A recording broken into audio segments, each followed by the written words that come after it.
Gawin mo ito sa settings ng iyong cellphone para hindi masira ang button ng ating mga cellphone kung paano sundan mo lang ang video na to. Guys, ang kadalasang nasisira, ang sa ating cellphone ay walang iba kundi ang ating pindutan. Alam mo ba kung bakit nasisira ang pindutan? Dahil ito ay ginagamit natin para ma-off at ma-open ang screen ng ating cellphone. Ngayon, ituturo ko sa iyo para maiwasan ang pag-loss ng pindutan ng ating mga button. Sige, panoorin mo ang video na to, guys. Intro.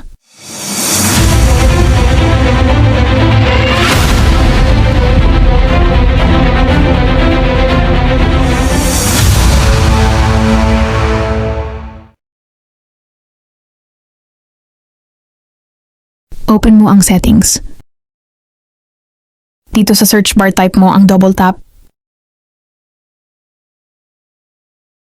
Ayan na, lumabas na ang double tap. Dito kailangan mo lang ma-on.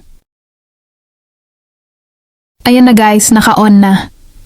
Kaya sa screen ng cellphone na lang kayo mag-off ng screen sa paraan na yan tatagal ang mga button ng inyong mga cellphone.